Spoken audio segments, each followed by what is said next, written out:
Muy buenas tardes, bienvenidos, bienvenidas a esta edición de hoy de Sobre la Mesa, martes 11 de noviembre del 2025. Wow, ya estamos a mitad del mes de noviembre. ¿De qué voy a estar conversando con ustedes?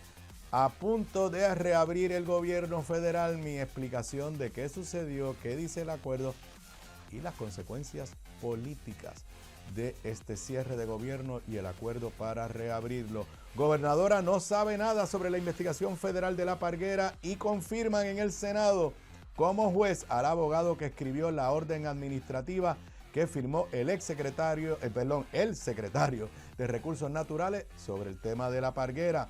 Sigue en el limbo la reforma contributiva. Gobernadora pregunta ¿dónde están los fondos del fideicomiso de la policía? Gobernadora contradice a su propio gobierno y dice no objeta información que la ACLU le pidió al Departamento de Obras Públicas, controversia legal innecesaria que muestra un gobierno que no tiene dirección.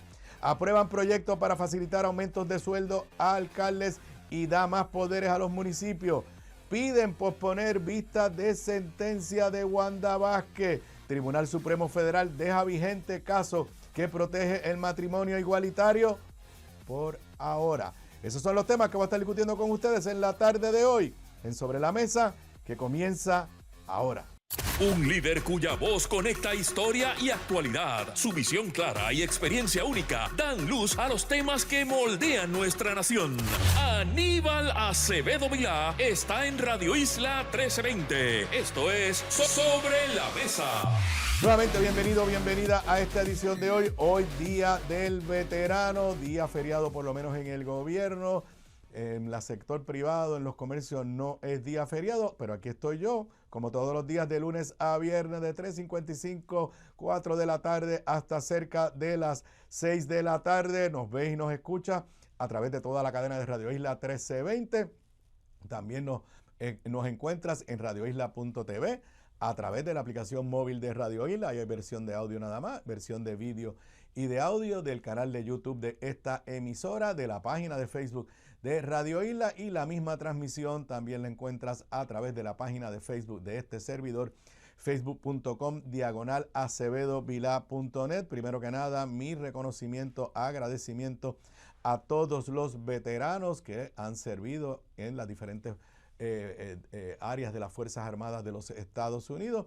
Hoy es un día de reconocer su sacrificio, su compromiso, mi solidaridad con todos ellos. Y curioso, yo normalmente los temas federales, los que me siguen todos los días, saben que normalmente los toco al final del programa. Pero el cierre de gobierno federal, que ya pasó de 41 días, creo que hoy es el día 42, o es el día 41 o es el día 42, ya es el cierre del gobierno federal más largo de la historia y ha tenido consecuencias aquí en Puerto Rico, obviamente en Estados Unidos. No solamente es el cierre de gobierno más largo, sino es el cierre de gobierno más controversial por las actitudes precisamente del presidente Donald Trump. Ayer el Senado de los Estados Unidos logró aprobar una medida que abre el camino para terminar el cierre de gobierno. Es un acuerdo entre los republicanos y 8 senadores demócratas. Uno de ellos es independiente, pero hace caucus con el partido demócrata. Un poco para refrescarles la memoria, en Estados Unidos, contrario a Puerto Rico, no hay la cláusula en la Constitución que dice que si no se ponen de acuerdo sobre un presupuesto, sigue en vigor el presupuesto del año anterior. Eso sí lo dice la Constitución de Puerto Rico. Allá, si no se ponen de acuerdo en asignaciones presupuestarias para el nuevo año fiscal, que comienza el 1 de octubre, en teoría no hay dinero para operar el gobierno, salvo algunas áreas que se mantienen operando. No llegaron a un acuerdo. Entonces, eso es lo número uno. Número dos, en Estados Unidos está la regla de los 60 votos. Hay 100 senadores, obviamente la mayoría de 100 es 51, pero hay una norma que es la norma del filibusterismo. Voy a ser bastante breve. En el Senado hay una tradición reconocida en su reglamento que un senador se puede parar en el floor y estar hablando y hablando. No hay límite de tiempo y puede paralizar los trabajos del Senado. de la única forma que tú mandas a callar un senador es que consigas 60 votos, lo interrumpa y le consigas 60 votos que digan te tienes que callar la boca. Y entonces ahí se puede pasar a los trabajos que correspondan. ¿Qué sucede? Que en este momento en el Senado hay 53 senadores republicanos, por ende no tienen los 60 votos para permitir que las medidas vayan a votación. Desde el principio se había dicho que necesitaban 7 votos demócratas, de verdad eran 8 porque hay un senador, Rand Paul, republicano, que desde el principio había dicho que iba a votar en contra del presupuesto por otras razones diferentes a las de los demócratas. Llegó la fecha del 1 de octubre, el presupuesto que propusieron los republicanos no tiene prácticamente ningún insumo de los demócratas. En la Cámara de Representantes se aprobó con tan solo votos republicanos, los demócratas no votaron a favor. Y en el Senado, los demócratas también no estaban en disposición de aprobar ese presupuesto de Donald Trump. No porque estuvieran en contra de las cosas en las que Donald Trump quiere gastar el dinero. Y esto quiero que lo entiendan. Los demócratas lo único que exigían era, mira, ahí hay unos recortes al área de salud. Particularmente hay unos recortes a un subsidio que se le da a las personas de la clase media que tienen seguro de salud porque se acogen a lo que comúnmente llamamos Obamacare. El presupuesto de los republicanos no incluye esa asignación para el subsidio. Así que los demócratas se trancaron y dijeron, nosotros no vamos a votar por un presupuesto a menos que incluya los dineros para el subsidio a los incentivos de los seguros bajo Obamacare. Y estuvieron unidos todo este tiempo. No solamente estuvieron unidos, sino que la semana pasada, los demócratas, el martes de la semana pasada, tuvieron una gran victoria. Es verdad que las elecciones eran en áreas predominantemente demócratas, pero de la cantidad de gente que salió a votar, los resultados, los márgenes de victoria, el entusiasmo, pues los demócratas entendieron, los demócratas tuvieron una gran victoria el martes pasado por la noche y el propio Donald Trump reconoció que el cierre de gobierno le había costado a los republicanos. ¿Qué quiere decir? Todas las encuestas y hasta el propio Donald Trump estaban concluyendo que el cierre de gobierno a quien le estaba haciendo daño era a los republicanos.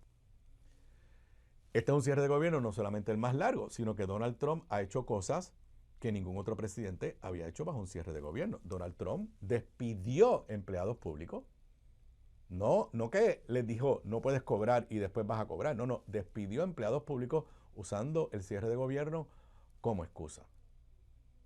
Donald Trump amenazó con que cuando reabriera el gobierno no le iban a pagar a los empleados que aunque no los habían despedido, les dijeron váyanse a su casa, pero no te podemos pagar porque no hay presupuesto. La tradición en Estados Unidos y la última vez que hubo un cierre de gobierno, que fue bajo Donald Trump, se le pagó a todos esos empleados.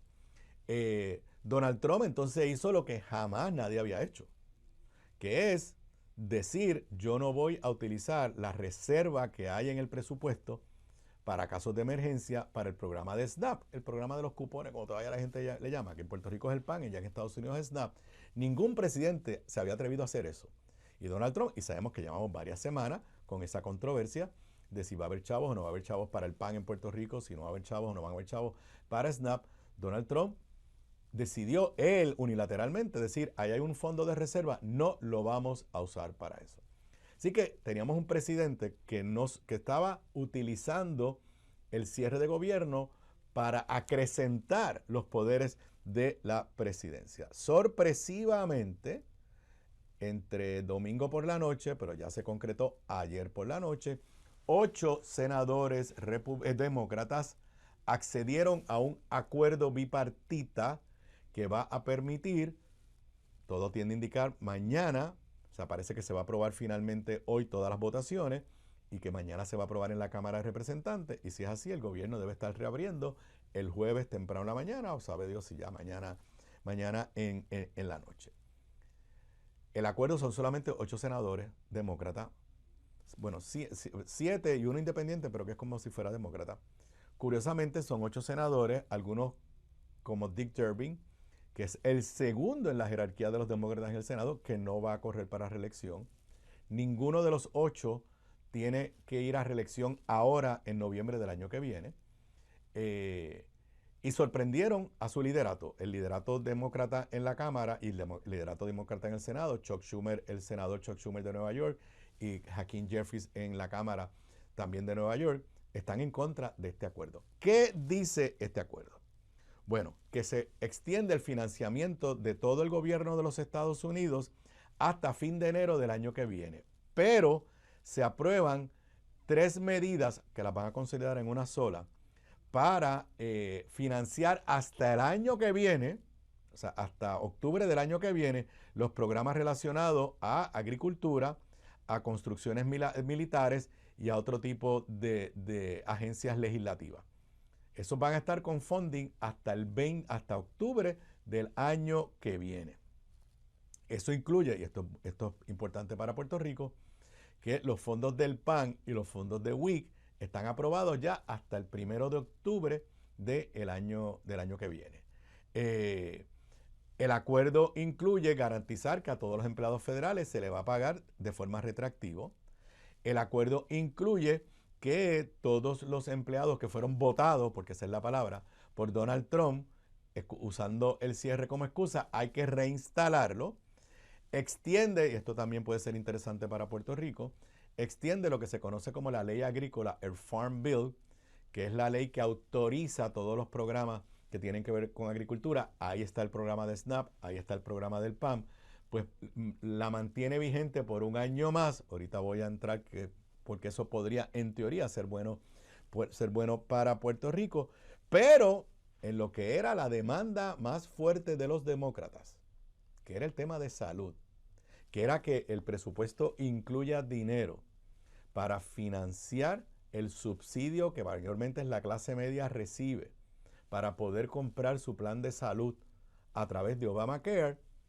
Eso no es parte del acuerdo, y esos 8 senadores demócratas se conformaron con que el líder de los republicanos en el Senado, John Thune, dijo que en diciembre él va a llevar a votación una medida para extender los subsidios o no extenderlos.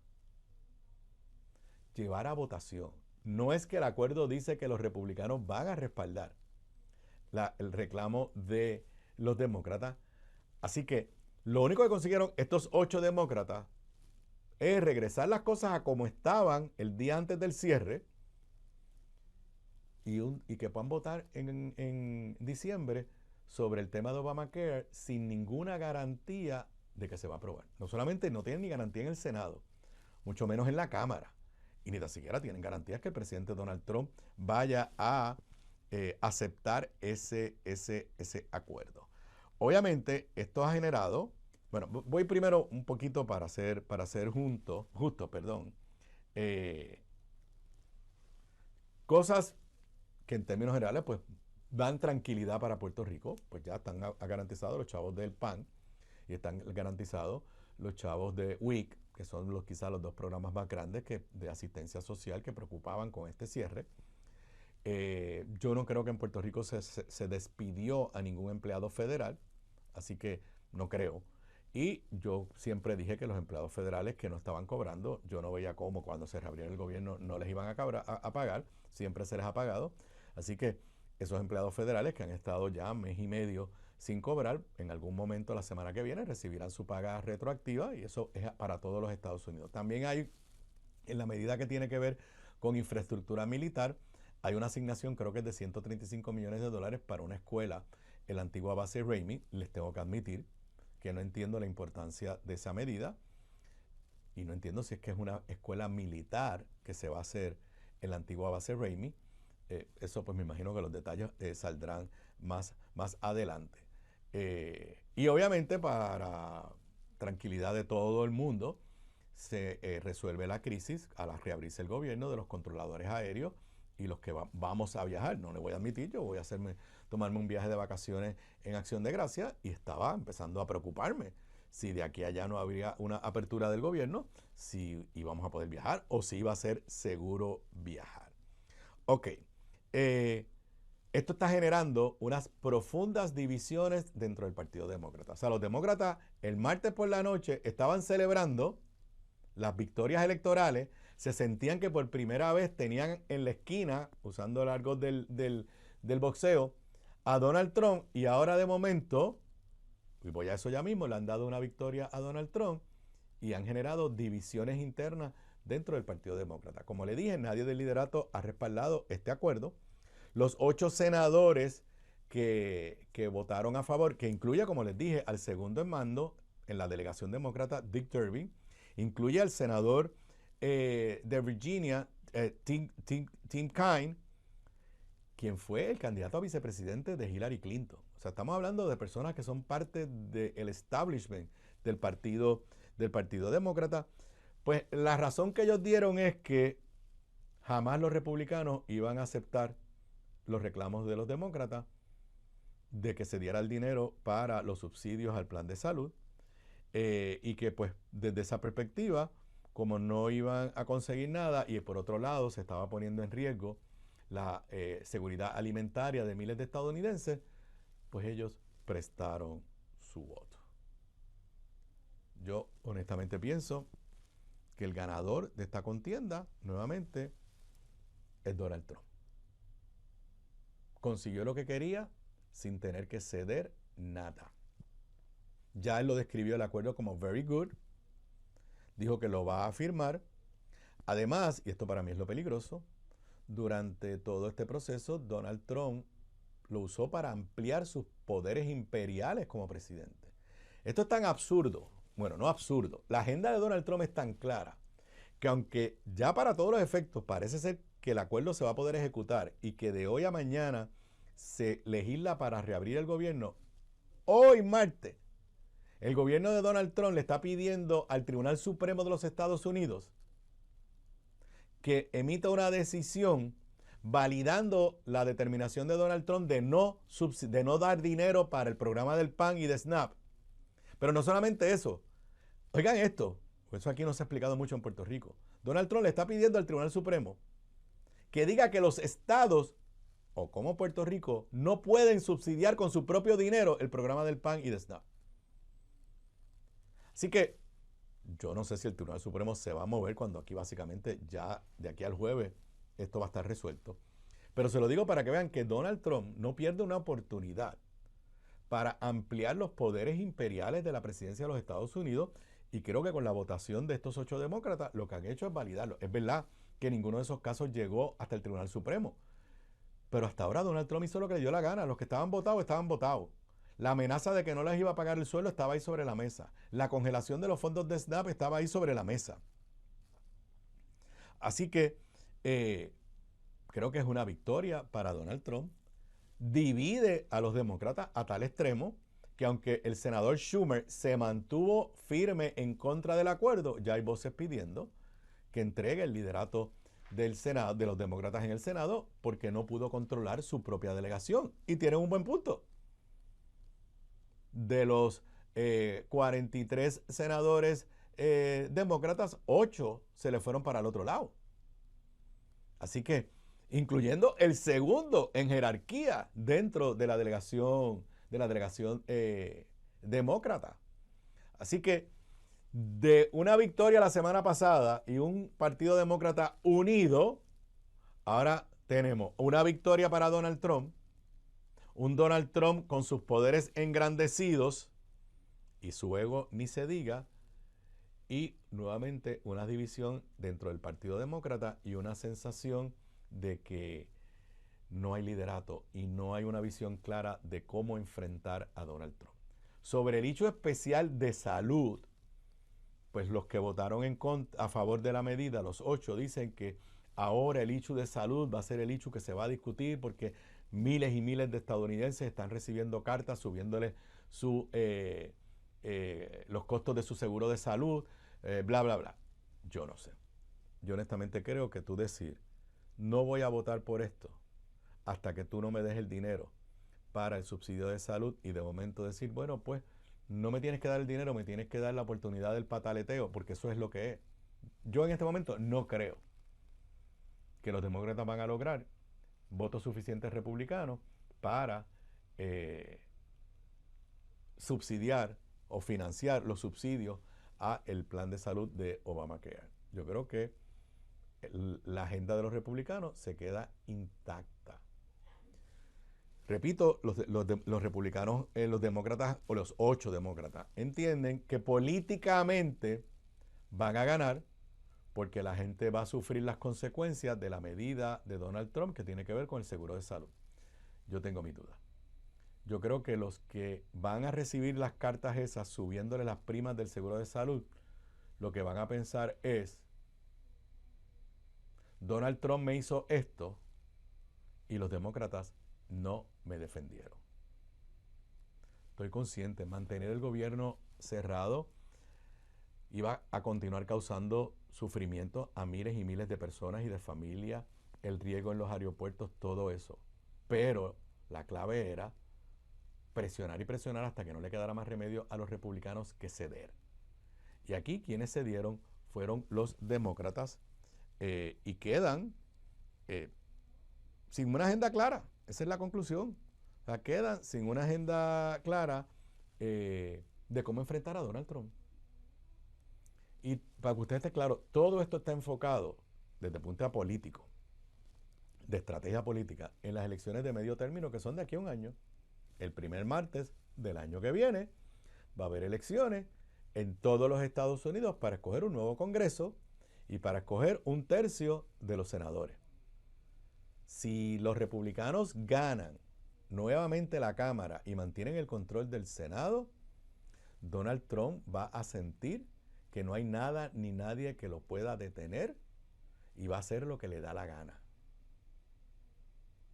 Yo, el martes de la semana pasada, estaba confiado y tengo amigos que me llamó y me dijo, pero ¿verdad que esto quiere decir que los demócratas tienen posibilidades de ganar? Y yo le dije, sí, esto definitivamente demuestra que hay entusiasmo entre los demócratas, que hay un mensaje unitario, pero eso fue el martes pasado.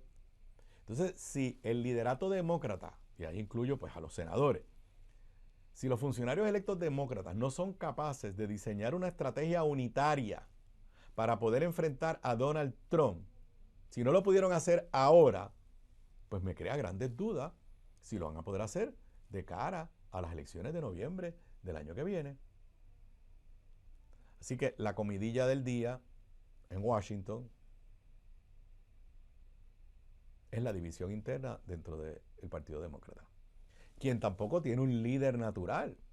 Ahora mismo, ustedes me preguntan a mí quién yo creo que va a ser candidato a presidente de los demócratas. Creo que el más conocido es el alcalde de California, Newsom, y que le ha hecho frente bien fuerte a Donald Trump. Pero no sé, tampoco hay quienes dicen que el resto de la nación es tan diferente a California que elegir un gobernador de California en este momento, no estamos hablando de épocas del pasado, sería altamente difícil. Así que noto a un partido republicano, me da dolor en el alma, unido, fuerte, detrás de su líder, Donald Trump, independientemente de que usted y yo, o la mayoría de ustedes y yo, pensemos que lo que está haciendo Donald Trump es un daño terrible a los Estados Unidos, indirectamente a Puerto Rico y a la humanidad, pero están ahí detrás de él. Ahora mismo Donald Trump se acaba de sacar otra ficha de la manga, así como un loco que es.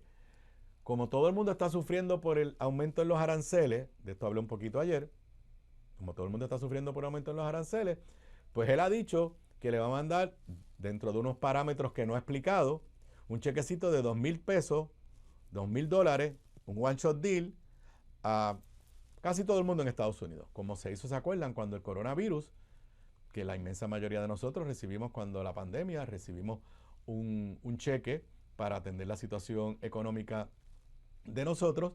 Él está promoviendo ahora, como tengo tanto dinero que hemos recaudado de los aranceles, pues le voy a mandar un cheque a todo el mundo de $2,000. Nadie sabe cómo lo va a hacer. Han dicho que es un cheque, después otros han dicho dentro de su propio gobierno que no, que lo que va a hacer es una especie de crédito contributivo para cuando tú llenes la planilla federal, lo cual a nosotros en Puerto Rico nos plantearía un issue si nos va a aplicar o no nos va a aplicar, y simplemente les recuerdo que las otras ocasiones, desde que yo fui comisionado residente, que se dio un impulso, no, yo era gobernador, perdón, no, yo era comisionado residente cuando se da un primer impulso de George Bush, luego se da un segundo, desde esa primera vez que yo fui comisionado residente, los dineros para impulsos económicos que se han dado por el Congreso han incluido a Puerto Rico, aunque muchas veces estaban atados al pago de contribuciones federales y nosotros no pagamos contribuciones federales. Pero eso será un tema por verse. Lo que les quiero decir es, esa idea de Donald Trump, que simplemente la dijo en sus redes sociales sin explicarla, se la van a aprobar. Porque en este momento, el Congreso de los Estados Unidos, bajo el control de los republicanos, hace lo que Donald Trump diga. Y las cortes han sido extremadamente tímidas, como lo hemos discutido anteriormente, en detenerlo. Y para mí, la conclusión, cuando el gobierno reabra, probablemente el jueves, a menos que ocurra algo sorpresivo y este acuerdo se caiga a mitad de camino, el resultado político es el fortalecimiento de la imagen de Donald Trump y el engrandecimiento de los poderes de la presidencia de los Estados Unidos a expensa de las minorías, de los otros poderes gubernamentales constitucionales y de los que no pensamos como él. Regreso con más luego de la pausa. La clave para la buena cocina, además de los ingredientes y recetas, está en la calidad de los productos en los que cocinas. Por eso te recomiendo mi línea Giovanna Heike Cookware Collection, con acabado en cerámica, mangos ergonómicos y 4 milímetros de espesor para mejor conducción de calor. Lo distribuye North Caribe Imports y su marca Caribí, donde además encuentras utensilios de cocina y limpieza para tu hogar. Ahora cuida tu jardín con Caribí Garden. Caribí, calidad, experiencia y el mejor precio. Pídelos en tu supermercado más cercano. Simplifica tu vida con Caribí. Distribuye North Caribe Imports, la empresa puertorriqueña con más de 50 años sirviéndote a ti. Gramas lindas, gramas, plantas, palmas y todo para tu jardín. En Dorado, 796-1386. 796-1386. Gramas lindas, excelente calidad y servicio insuperable. 796-1386. Bocados Divino, el lugar perfecto para almuerzo o cena. Menú internacional, especializados en los mejores guisos, cabrito al vino, rabo encendido y el mejor osobuco que puedes encontrar. Mariscos frescos del país, langosta de nuestras costas, amplia carta de vinos y jugos naturales, con la mejor localización, seguridad y amplio estacionamiento gratis. Bocados Divino, en el edificio del Colegio de Abogados en Miramar. Para reservaciones, llamar al 787-238-15. A Sobre la Mesa, hoy martes, Día del Veterano, 11 de noviembre. Continúo aquí a través de toda la cadena de Radio Isla 1320, también en radioisla.tv, la aplicación móvil de esta emisora, el canal de YouTube de Radio Isla, la página de Facebook de Radio Isla, la página de Facebook de este servidor. Bueno, yo recuerdo como en marzo o abril comentar con alguien, no creo que lo comenté aquí públicamente, que el tema de la parguera había marcado a la gobernadora en el inicio de su gestión y que le iba a marcar por el resto del cuatrenio. Y la persona me decía, no hombre, no, ya nadie se va a acordar de eso. Claro, en aquel momento yo no anticipaba los desarrollos que se han dado. Los más recientes, pues ya sabemos, por más que se trate de negar, hay una investigación federal criminal, no una investigación del Inspector General del Departamento X o Y, del Cuerpo de Ingenieros o de la EPA, no, una investigación criminal que aparentemente envuelve al FBI, a fiscales y a órdenes de allanamiento. Ante eso, la estrategia de la gobernadora aparentemente sigue siendo la misma, de adueñarse del tema. Ante los últimos desarrollos que hemos discutido en este programa y se han discutido en otros programas, número uno, la orden aquella del magistrado Marshall, ay Dios mío, se me olvidó el apellido, por aquí lo tengo, Morgan, donde cuando en la vista de fianza, cuando le denegó la fianza a este señor acusado, Daniel García Martín de allá de Laja, dijo el magistrado federal que el arresto de este señor no tenía nada que ver con que el allanamiento a su casa no tenía nada que ver con que estaban buscando armas o dinero, que tenía que ver con una investigación a la gobernadora y a una propiedad de familia de la gobernadora. Sabemos ya la historia. Al otro día los federales dijeron que no había una investigación abierta sobre la gobernadora, pero nunca negaron que hubiese una investigación sobre la propiedad de la parguera y sobre alguna de las personas, quizás familias de la gobernadora. Y después más adelante, la semana pasada, se dio a conocer la transcripción de esa vista, donde claramente se dice que este señor, que hoy está preso, Daniel García Martín, está preso sin fianza. Se dice claramente que este señor está bajo otra investigación criminal y su abogada dice para el récord, le dice al magistrado en esa transcripción que todo esto tiene que ver con una investigación federal, porque si hay una orden de allanamiento es porque un juez o un magistrado, en este caso un magistrado federal, se convenció, porque vino la Fiscalía Federal, vino un agente del FBI con una declaración jurada, se convenció que entrar a tu casa es importante porque ahí se puede encontrar evidencia de la comisión de un delito. Eso es lo que es una orden de allanamiento. No es para casos civiles. Y además, para recordárselo, que esto creo que no se le ha dado mucha discusión pública, la Fiscalía Federal, la Fiscalía, le ha dicho al tribunal, en el caso de la posesión de armas de este señor, Daniel García, le ha dicho, le vamos a entregar a la defensa, al abogado de la defensa, toda la información, todos los documentos que tenemos, pero pedimos confidencialidad cuando esto es un simple caso de posesión ilegal de armas. Bueno, pues la gobernadora, tristemente, como ella se apoderó de este tema, o sea, la gobernadora, ella decidió en enero que uno de sus primeros actos como gobernadora era proteger a su suegro. Y que frente a los problemas tan difíciles que tiene Puerto Rico y el puertorriqueño, que una de sus primeras piezas legislativas iba a ser sobre la parguera. Algo que no nos dijo en la campaña, porque yo no recuerdo a ella en ningún debate en la campaña decir, y yo las primeras cosas que voy a hacer es resolver el problema de la parguera, entre paréntesis, resolvérselo a mi suegro.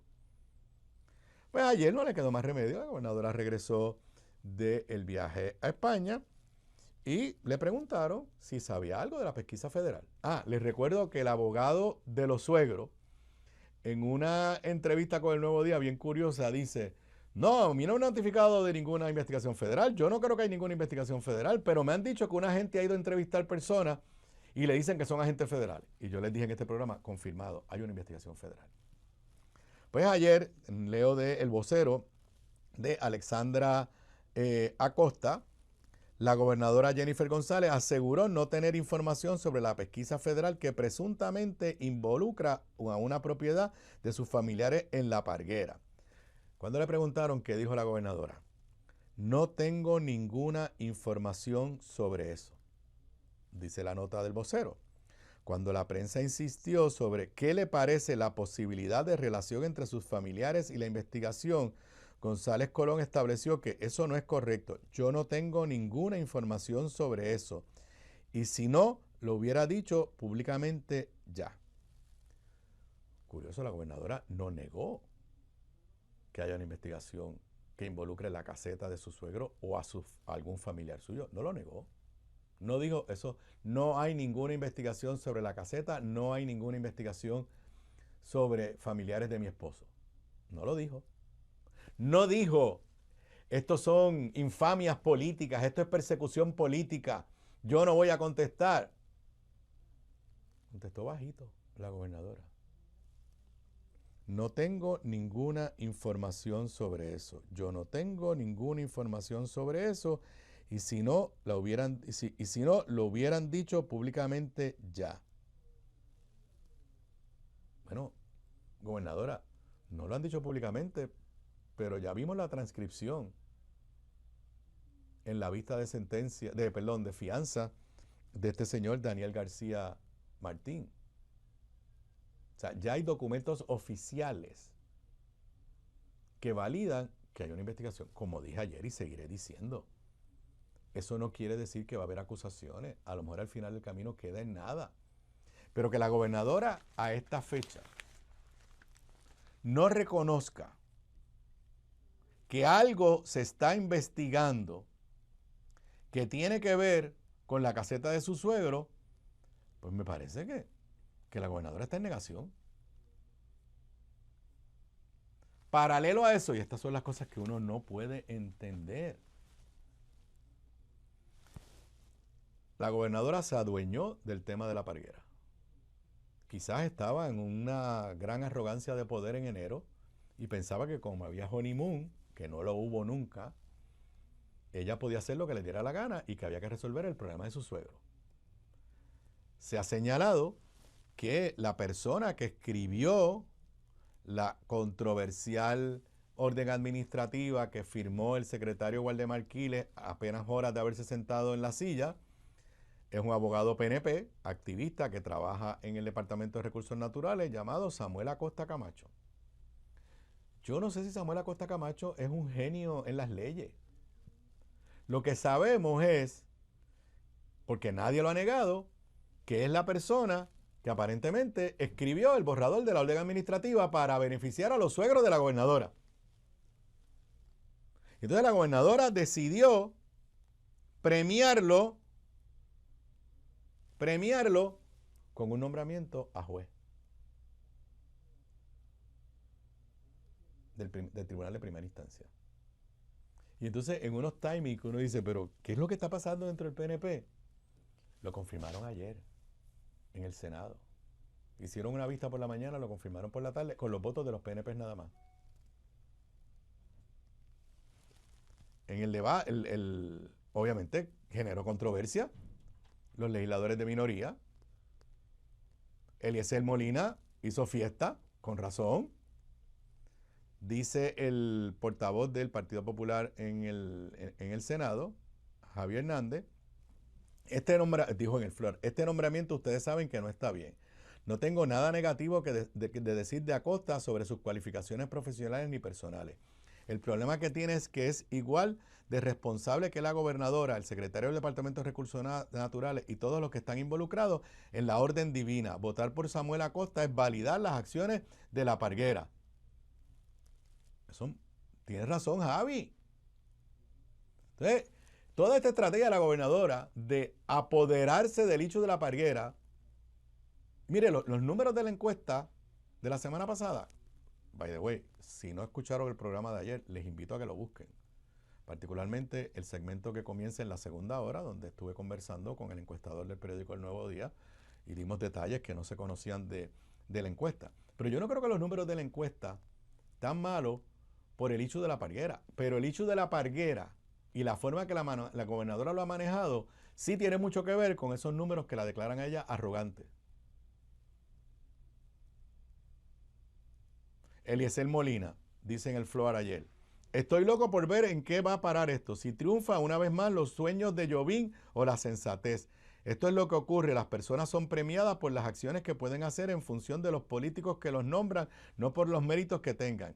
Esto quedará en las memorias del país. Aquí quien va a perder es el pueblo. Así que, repito, nadie tiene derecho a ser juez. Derecho. Y si este señor tenía los méritos para ser juez, hay 4 años. ¿Por qué la gobernadora no esperó a que se resolviera todo el tema de la Parguera? ¿Por qué lo tiene que nombrar? Tiene que ser de sus primeros grupos de nombramientos en el primer año. Todo lo que lo proyecta a uno es una gobernadora que llegó a la fortaleza simple y sencillamente para proteger a los suyos, empezando por su familia.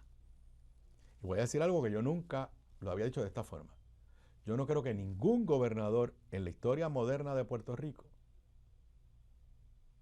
ha tomado decisiones, particularmente durante sus primeros días en la fortaleza, para proteger a su familia.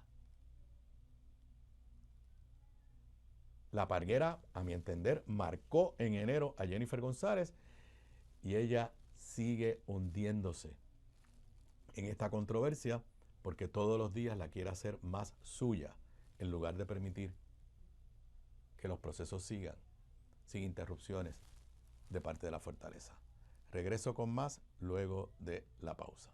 Aquí de regreso a Sobre la Mesa, hoy martes, Día del Veterano, 11 de noviembre del 2025. Bueno, estamos a punto que termine la segunda sesión ordinaria de este cuatrenio. La sesión termina el próximo martes, de aquí a una semana. ¿Qué quiere decir eso? Que para que una medida pueda ser considerada en esta sesión, tiene que haber sido aprobada por ambos cuerpos. Yo pienso, estoy aquí de momento, si es el martes, 5 días antes, martes, lunes, domingo, sábado, viernes. Pues tendría que ser aprobado las medidas, puedo equivocarme, de aquí al jueves o de aquí al viernes. Voy a hablar de la reforma contributiva, pero ¿por qué traigo a esto a la atención?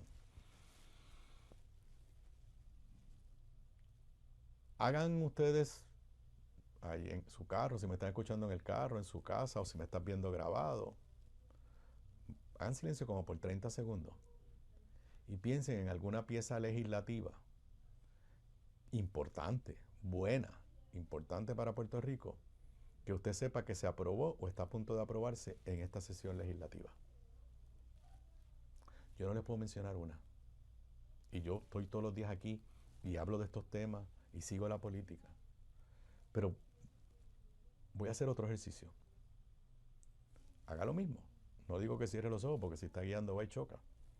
Pero piense en una pieza legislativa de importancia que a usted le haya impactado porque trae cambio. Es más, puede ser una con la que usted esté en contra, pero que traiga cambio de verdad, que se haya aprobado durante este primer año de la gobernación y del cuatrenio de Jennifer González. Nada. Nada. ¿Por qué traigo esto a la atención? Porque hoy la gobernadora en los dos periódicos principales vuelve a hablar de reforma contributiva.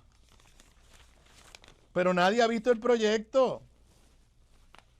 Periódico El Nuevo Día, nota de Gloria Ruiz Quilan en la página 6. La gobernadora Jennifer González no descartó ayer convocar una sesión extraordinaria para atender la propuesta de reforma contributiva que impulsa su administración, pero precisó que si da ese paso no incluirá el tema del impuesto al inventario. Entonces, dice, la primera ejecutiva indicó que espera por presentar el borrador final de su propuesta a los presidentes del Senado y Cámara, para entonces someter el proyecto a la legislatura. Cita textual de lo que dijo ayer la gobernadora. Repito, la sesión ya básicamente se acabó. Se acaba el martes que viene. Y para aprobar medidas que deben quedar 2 días más. Estamos cumpliendo con evaluar la reunión que tuvimos con los presidentes de los cuerpos legislativos hace una semana atrás. Hablamos de hacerle cambios a la propuesta original, que eso aumenta unas cantidades en términos de tasas contributivas, baja otras. Eso se modeló y estoy a la espera de hacerles la presentación a los presidentes de los cuerpos para entonces radicar. Una vez la tengamos y se la pueda presentar a los presidentes de los cuerpos legislativos y a la conferencia legislativa, la radicaríamos, no importa el término. Y si tuviéramos que convocar una extraordinaria para la misma, lo haríamos. Esa es la nota en el periódico, el periódico El Nuevo Día. En El Vocero hay una nota similar, déjeme buscarla por aquí. Contra el reloj para evaluar medida que reduciría contribuciones. Una nota de Andrea Cruz en El Vocero. A una semana del cierre de la legislación, de la sesión, la reducción de las contribuciones y la congelación del impuesto al inventario, prioridades legislativas de la administración González, se atenderán durante la próxima sesión que inicia en enero, anticiparon legisladores de distintos partidos. La gobernadora no ha cerrado la puerta a una reforma contributiva, pero el proyecto no está listo, señoras y señores. El proyecto no está listo. Ella habla de una posible sesión extraordinaria y senadores, incluyendo del PNP, están diciendo que se quedará para el año que viene.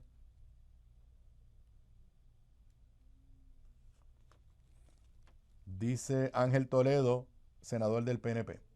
No lo hemos recibido y obviamente hasta que no se reciba nosotros no podemos activar el procedimiento. Creo que una reforma contributiva requiere necesariamente de atención, de las vistas, del análisis, de la evaluación que obviamente compete para saber si se trata de una reforma como la que propuso en el plan de gobierno. Sigue diciendo el legislador del PNP. Si me preguntan a mí, es un tiempo muy corto. Creo que para nosotros poder hacer el trabajo que nos corresponde, como nos corresponde, necesitamos tener esta medida acá para poder comenzar esa evaluación. Muchas cosas pueden ocurrir, pero pienso que una medida tan trascendental como esa, partiendo de la premisa de que no ha habido una reforma contributiva hace muchos años, va a requerir de un análisis cuidadoso. Migdalia Padilla, presidenta de la Comisión de Hacienda. Señaló que el proyecto para reducir las contribuciones, como se proponía, tenían que habérmelos traído cuando empezó esta sesión, que es corta. Migdalia Padilla reconoció que el compromiso era que nuestra gente pudiera ver alivio de la planilla del 2025 que rinde en el 2026. Lo que yo les dije, nos dijeron que era para la planilla que usted va a rendir en abril. Ya fallaron. Y ahorita voy a la Junta de Control Fiscal. Pero tildó como imposible que en 9 o 10 días se apruebe un proyecto. Esto demanda mucho análisis y lo más que nos vamos a tomar tiempo es dónde vamos a buscar el dinero para dar todos esos alivios.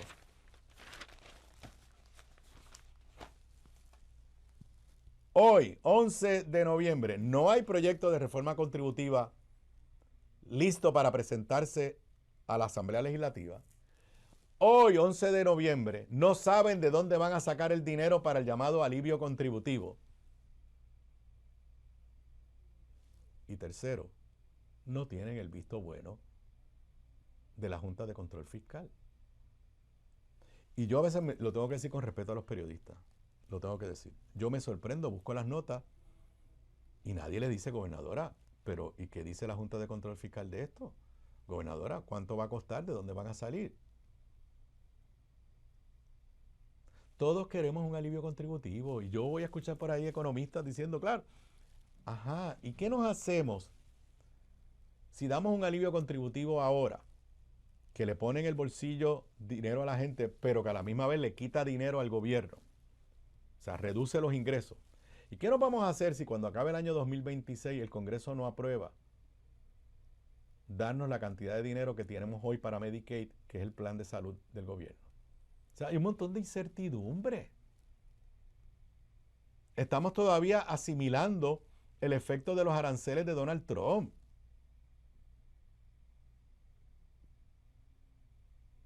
Y la gobernadora y los legisladores del PNP, lo que están es, lo tengo que decir, politiqueando, aparte de que demuestran una incapacidad gubernamental, porque no hay otra palabra.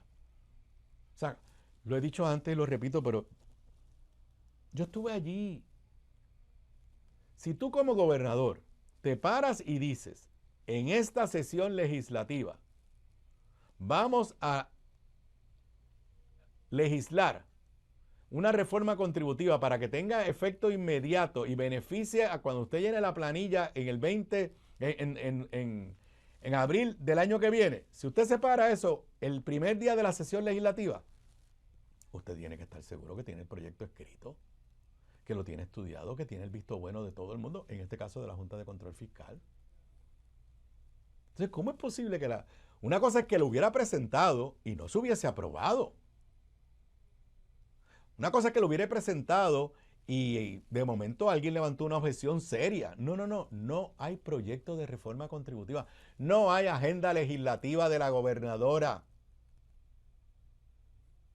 Aquí los únicos proyectos importantes que se han aprobado en lo que va de este cuatrenio, en este año, son los proyectos de iniciativa de Tomás Rivera Chat con visión ultra conservadora.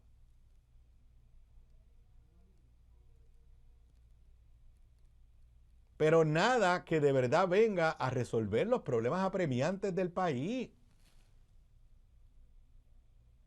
Y tienen 2/3 partes, porque por ejemplo, Pedro Pierluisi, y yo cuando fui gobernador, yo no tenía la legislatura, pues yo enviaba proyectos de ley, no me los aprobaban, lamentablemente. Y tuvo una agenda legislativa, a mi entender, vigorosa, la mayoría no me lo aprobaron.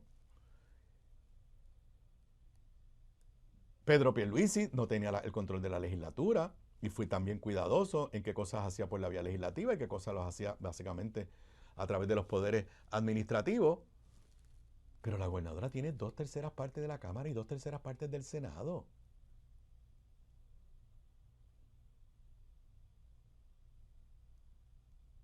Tiene el control absoluto de su gobierno. Sabía que iba a ganar. O sea, esto no fue una elección sorpresa. O sea, Jennifer González, desde que ganó la primaria dentro del PNP, ya sabía que iba a ganar la primaria. Pero desde que ganó la primaria, sabe en sus encuestas privadas y en sus encuestas públicas, en las públicas, que iba a ganar. Entonces, ¿cómo es posible que a un año de las elecciones todavía percibimos que no tiene una agenda legislativa y en los temas que ella dijo que son importantes para ella, como una reforma contributiva, el proyecto sigue en el limbo. Regreso con más luego de la pausa. Quédate en sintonía de Radio Isla para acceder al análisis más profundo de Puerto Rico y el mundo. Aníbal Acevedo Vilá, Sobre la Mesa, por Radio Isla. Los regalos de este año no están bajo el árbol, están en Radio Isla 1320. Investigamos, desglosamos y te contamos la noticia con la seriedad que se merece. Estas Navidades nosotros seguimos contigo, brindando lo más valioso, información clara y verdadera. Radio Isla 1320, somos el sentir de Puerto Rico. Acceder a tu programación favorita es más fácil que nunca. Búscanos en tu plataforma de podcast favorita y escucha el podcast de Voz Alternativa con Marcia Rivera para que te enteres de todo el contenido que Radio Isla 1320 tiene para ti. Y si te perdiste de tu programa favorito, tranquilo, búscanos en radioisla.tv y Radio Isla Móvil y mantente al día con tu programa favorito. Radio Isla 1320, somos el sentir de Puerto Rico. El mundo se estremece con noticias impactantes. Una voz lo cubre todo. Una voz que no conoce límites. Una voz que es sinónimo del poder. Radio Isla 1320. Somos el sentir de Puerto Rico. Los videos que le dan la vuelta a Puerto Rico y el mundo los encuentras siempre primero en la página de Radio Isla TV en Instagram. Siéntate a ver la noticia en primera fila con Radio Isla 1320, el sentir de Puerto Rico. Cuando se trata de contenido, aquí tenemos el paquete completo. Noticias, entrevistas, análisis, coberturas, datos verificados y, sobre todo, pasión por la noticia. Radio Isla 1320, informando al pueblo siempre. Somos el sentir de Puerto Rico. Radio Ley 1080M en Calley, la emisora líder en la montaña. Sintoniza el 1080 para enterarte de las últimas noticias. Llueva, truene o relampaguee, el 1080M está contigo. Por eso somos el sentir de Puerto Rico. Toda la información que se produce en las Américas y el mundo hispanohablante te lo trae. Y esto no es todo. Y esto no es todo. Un podcast internacional de noticias de Georgetown Americas Institute de la Universidad de Georgetown en Washington, D.C. Y esto no es todo. De martes a viernes a las 5 de la mañana por Radio Isla 1320. También estará disponible en nuestra página web radioisla.tv y la aplicación Radio Isla Móvil. Radio Isla 1320. Somos el sentir de Puerto Rico. Gramas lindas, gramas, plantas, palmas y todo para tu jardín. En Dorado, 796-1386. 796-1386. Gramas lindas, excelente calidad y servicio insuperable. 796-1386. Conéctate a radioisla.tv. Las noticias que quieras y la información que necesitas al alcance de tu mano. radioisla.tv. Somos el sentir de Puerto Rico. Desde el lechón a la varita. Hasta el desconocido que se sienta contigo a comer. Así es la esencia de Puerto Rico. Es ese calor humano el que nos distingue. Así es Radio Isla 1320. Por eso somos el sentir de Puerto Rico. Vive la Navidad con la mejor información en cada rincón de la isla. WSKN San Juan 1320, WLEY AM Calley 1080, WDEP AM Ponce 1490, WKJB AM Mayagüez 710, WLRP AM San Sebastián 1460, WABA AM Aguadilla 850, WALO AM Humacao 1240, WMSW AM Atillo 1120. En cada rincón de la isla, estés donde estés, celebra las fiestas con Radio Isla 1320. Desde los salones legislativos hasta la cumbre del Poder Ejecutivo, Aníbal Acevedo Vilá está en Radio Isla 1320. Sigamos con más de Sobre la Mesa. Aquí de regreso a Sobre la Mesa hoy. Me disculpan, Ave María.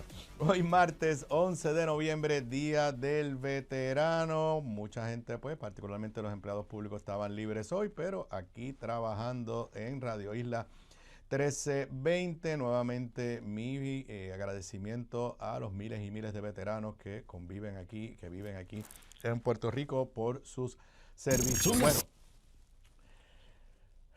a través de este año hemos visto cómo la gobernadora en ocasiones ha tenido que desautorizar o contradecir a jefes de su gobierno, a veces en temas trascendentales.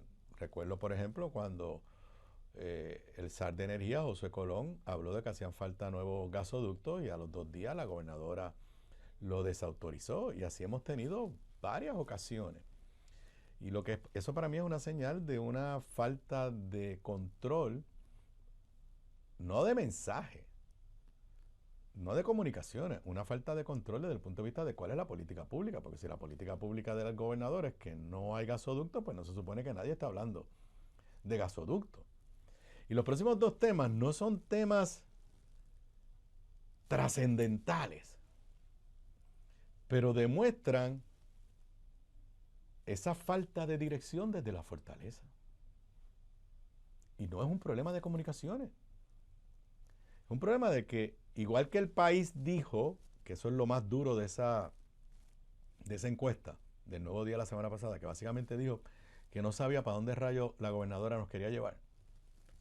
Pues parece que los jefes de agencia no saben cuál es la política pública del gobierno al cual ellos le sirven, más allá de la estadidad y cosas así.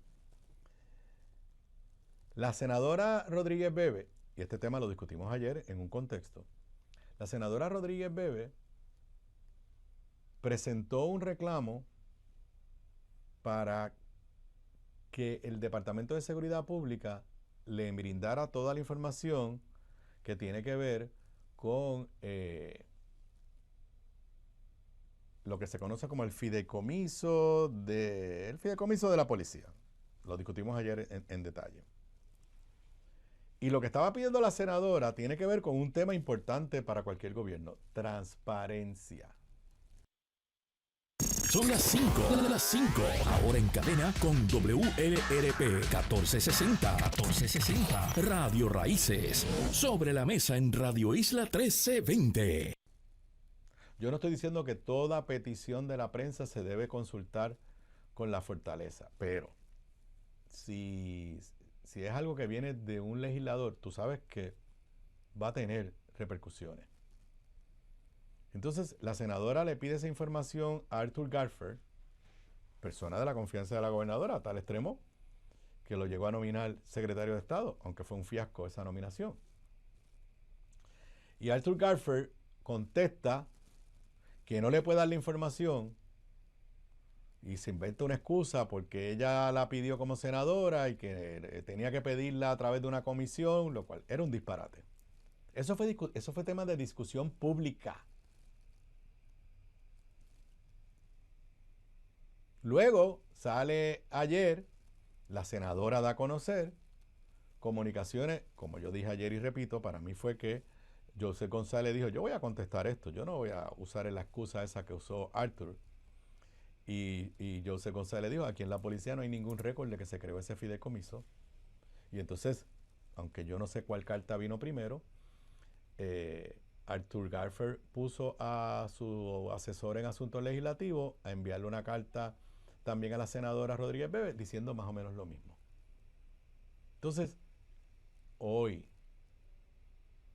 ayer, pero está hoy en la prensa, después que este tema lleva semanas, que su gobierno ha lucido mal, no porque el problema del fideicomiso sea de su gobierno, sino porque se dio la sensación de que su gobierno no quería darle información, pues en esencia ahora la gobernadora se une al pedido de Rodríguez Bebe.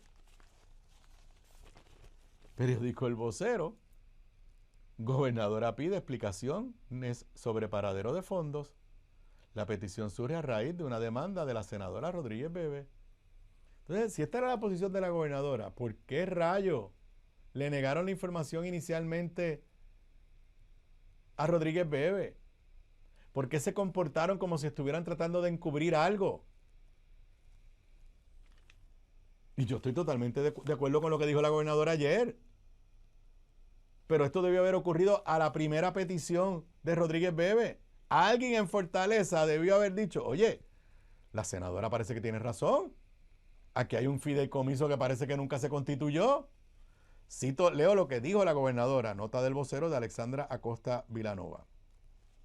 Yo pedí información sobre eso. Es una legislación que se aprobó para el 2016-2017. Está equivocada, es 2014, gobernadora.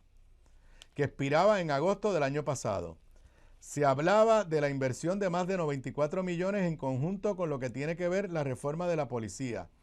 Esto es legislación previa a yo estar aquí, fideicomisos previos a yo llegar y quiero ver si en efecto se cumplió con lo que mandaba la ley y si fue así, en qué se utilizó. Así que una vez tengamos esa información, la vamos a hacer pública. Esto es lo que debieron haber contestado a la primera petición de Rodríguez Bebe. Porque nadie, lo dije ayer, nadie está diciendo que fue el gobierno de Jennifer González la que falló en cuanto a esto. En lo que falla el gobierno de Jennifer González es en que no tiene dirección. Y cometen la torpeza de Arthur Garfer negar la información, lo cual le dio, número uno, le dio una plataforma a la senadora Rodríguez Bebe para continuar el issue, para llevar un pleito ante los tribunales. Y ahora resulta que lo que está pidiendo la senadora Rodríguez Bebe es lo mismo que quiere saber la gobernadora. ¿Qué rayo pasó? En un issue donde el gobierno de Jennifer González pudo haber tomado la ofensiva, porque la policía es prioridad para todo el mundo, se ve primero a la defensiva y ahora simple y sencillamente cumpliendo con los deseos de la senadora Rodríguez Bebe. Issue número 1. Segundo issue. Ustedes saben que con todo este tema de las redadas contra los inmigrantes, nos enteramos en algún momento hace meses atrás que el gobierno federal, ICE especialmente, le había solicitado al Departamento de Transportación y Obras Públicas que le entregara la lista de las personas que, acogiéndose a una ley de la era de Alejandro García Padilla, habían pedido licencia de conducir en Puerto Rico, aunque no tuvieran todos los documentos de inmigración al día.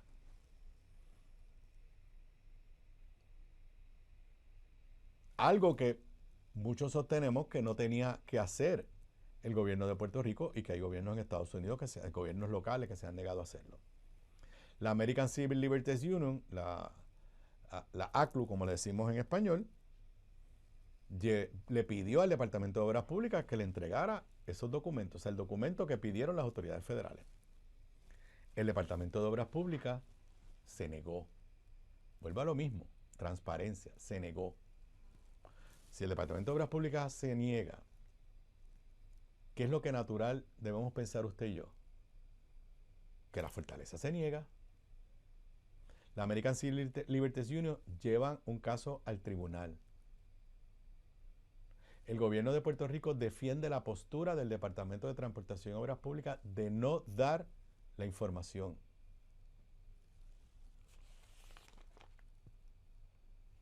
El tribunal de primera instancia, por voz del juez Anthony Cuevas, la semana pasada resolvió que había que entregarle a la American Civil Liberties Union la información que estaba pidiendo. En el fin de semana, el Departamento de Justicia del gobierno de Jennifer González dijo que iba a apelar esa decisión del juez Cuevas. En otras palabras, el DTOP se opone a entregar la información. Pierden en el tribunal. El Departamento de Justicia dice que va a apelar porque no quiere entregar la información. Y ahora resulta que la gobernadora no tiene problemas con que entreguen la información. Página 6 del periódico El Nuevo Día de hoy. González no objeta a entregar documentos a la ACLU. ¿Quién manda? Porque esto es un asunto legal, pero un asunto de política pública. De transparencia, la gobernadora tiene el perfecto derecho a decir, mira, aunque haya una ley ahí que a lo mejor podríamos no entregar los documentos, yo quiero que se entreguen, yo no quiero esconder nada. Nota de Gloria Ruiz Cuilán. Aunque asegura que personalmente no ve objeciones para la entrega, la gobernadora afirmó ayer que el Departamento de Justicia tiene la última palabra sobre este issue.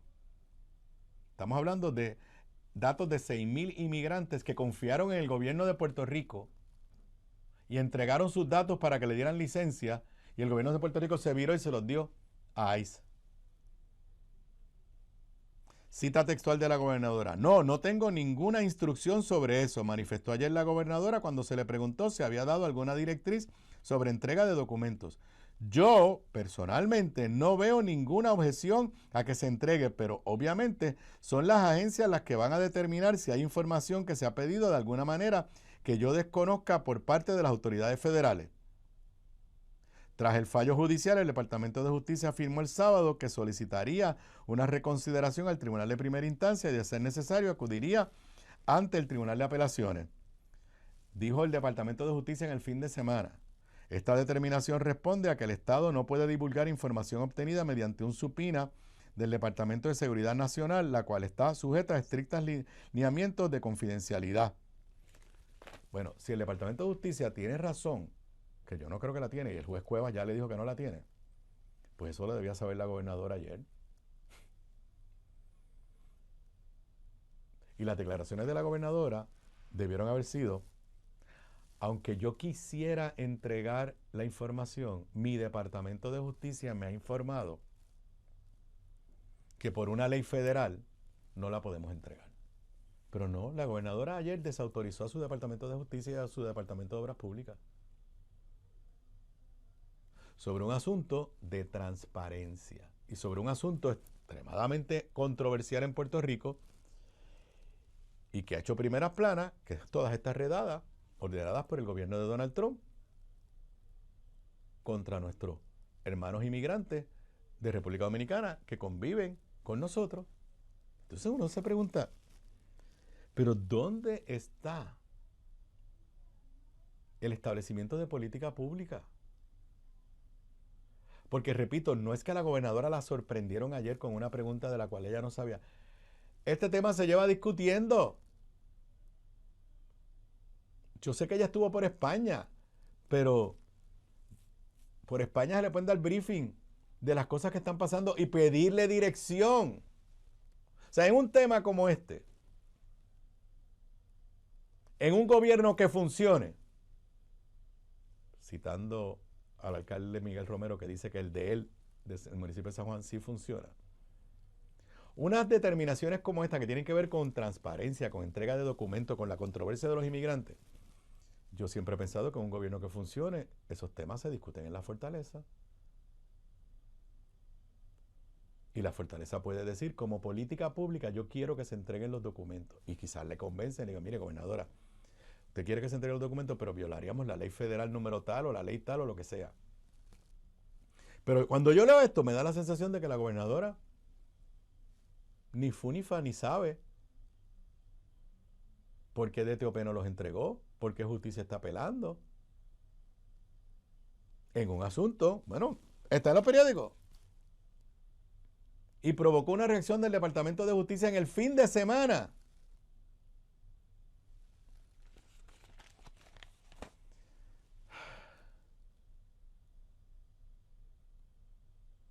Difícil, de verdad, difícil de entender cómo se está corriendo el gobierno desde la fortaleza. Son muchos temas, pero la fortaleza se estructura de forma tal que hay un asesor que brega con los asuntos legales, que hay un asesor que brega con los asuntos federales, que hay un asesor que brega con los asuntos que tienen que ver con justicia criminal, con los que tienen que ver con educación.